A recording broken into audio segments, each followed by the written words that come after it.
Allez, à toi, Natacha. Bonjour messieurs, dames. Mon nom est Natacha. Je vous prie d'être attentifs à la gestuelle que je vais exécuter devant vous présentement. Ces gestes sont destinés à vous aider lorsque nous subirons une grave avarie pendant le vol. Tout d'abord, je vous rappelle que le prix de votre billet comprend une prime d'assurance vie couvrant tout risque de collision avec un engin spatial. Mais rassurez-vous, cela n'est encore jamais arrivé. Notre première recommandation concerne l'interdiction de fumer à bord. Si toutefois vous éprouviez un besoin trop irrésistible d'en griller une, je vous prierai exceptionnellement de vous rendre dans les toilettes. Vous veillerez bien dans ce cas à ouvrir le hublot à fond afin de bien aérer pour le suivant. Le point 2 concerne l'obligation de boucler votre ceinture avant le décollage et l'atterrissage.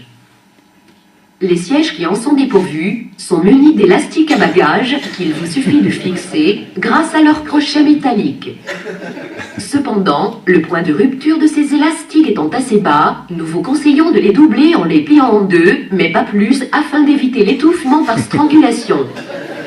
Au point 3, figurent les comportements que les passagers doivent adopter en cas de problème survenant durant le vol. Petit A. Dans le cas de l'arrêt d'un moteur, vous n'avez rien à faire. Il vous suffira d'attendre que le commandant arrive à le redémarrer ou, le cas échéant, il coupe l'autre moteur, de sorte que l'avion se comporte tel un planeur se jouant de la pesanteur. Bien sûr, étant donné que cet avion est de loin bien plus lourd qu'un planeur, il est fort possible que certains ressentent une impression de chute libre. Cela est normal. Petit B, il est assez rare qu'un de nos avions perde une de ses ailes pendant le vol.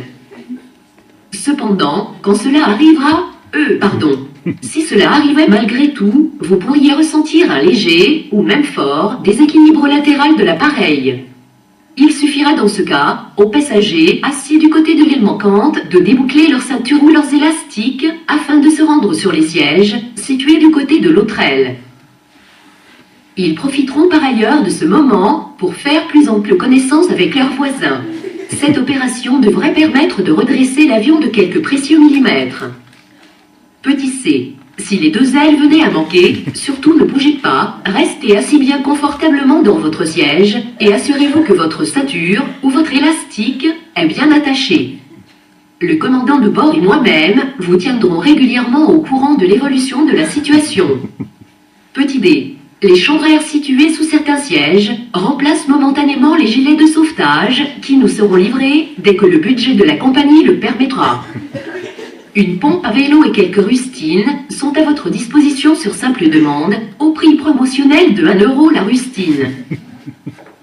Ceci peut évidemment constituer un merveilleux passe-temps pour ne pas s'ennuyer pendant le voyage. Ceci clôture l'énoncé des recommandations d'usage. Nous vous rappelons que le café est réservé au personnel de bord, mais que les bibles vous sont prêtées gratuitement. Je vous remercie, mesdames et messieurs, pour votre attention et espère vous revoir avant notre arrivée. Dieu vous garde.